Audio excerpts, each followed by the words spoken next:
They say skipping your daily latte will make you rich. Well, I'm here to tell you that's a lie. And today, I'm going to expose what actually keeps people broke.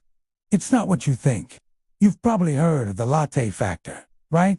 The idea that small, seemingly insignificant daily purchases like your morning coffee, a quick snack, or that streaming subscription you forgot you had are the real reason people struggle to build wealth. It's a popular concept promoted by financial gurus for years.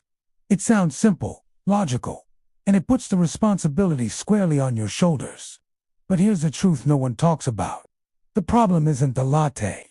The problem is having no system for your money. You could cut out coffee forever, deprive yourself of every small joy, and still stay broke if your money has no direction, no purpose, no plan.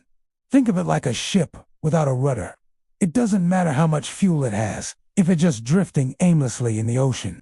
That's what your money is doing without a system.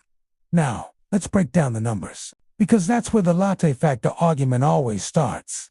Yes, $5 a day for a coffee is about $1,800 a year. That's not a small amount of money, I get it. If you invested that at a decent return over many years, it could grow into a substantial sum. The math is correct, but here's what matters so much more, the part of the equation that gets completely ignored. Most people who cut out their lattes don't actually redirect that money toward their financial goals. They don't take that $5 and immediately transfer it to an investment account. What really happens? That money just gets absorbed back into their general spending. It gets spent on something else, maybe a slightly more expensive lunch, an impulse buy online, or another small treat. The money isn't saved or invested. It's just reallocated without any intention. So, at the end of the year, they're out $1,800 and also out their daily coffee. They've made a sacrifice for zero financial gain. This brings us to the core issue. The real wealth killer isn't small, conscious spending on things you enjoy. It's unintentional, mindless spending across the board. It's the money that just disappears from your account without you even noticing where it went. That's the real enemy of wealth building. Millionaires and financially successful people don't spend their days agonizing over a cup of coffee. They don't build spreadsheets to track every single penny spent on snacks. Their focus is on a much bigger, more powerful concept. They obsess over systems, automation, investing, and consistency.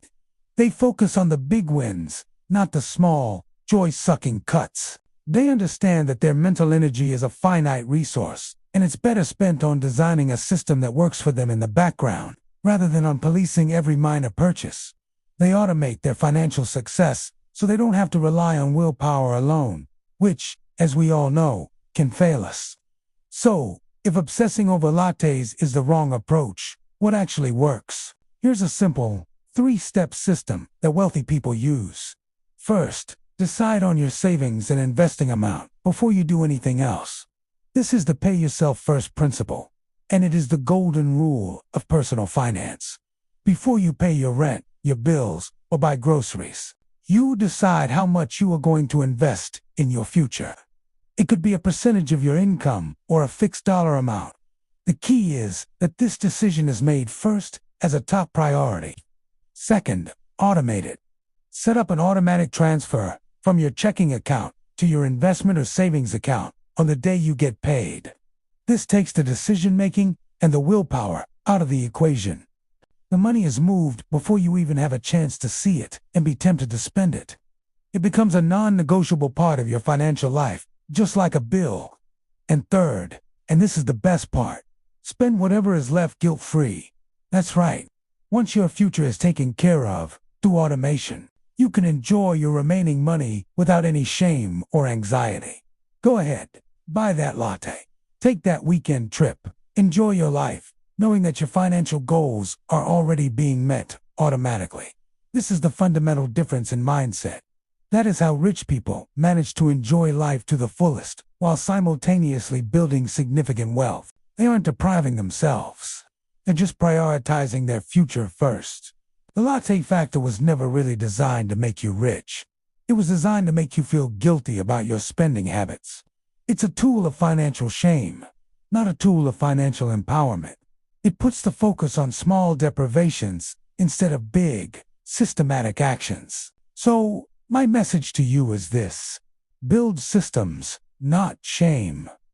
Focus on automating your savings and investments. Create a plan that runs on its own, so you can free up your mind to focus on what truly matters living your life. If this video changed how you see your money, do me a favor and hit that like button.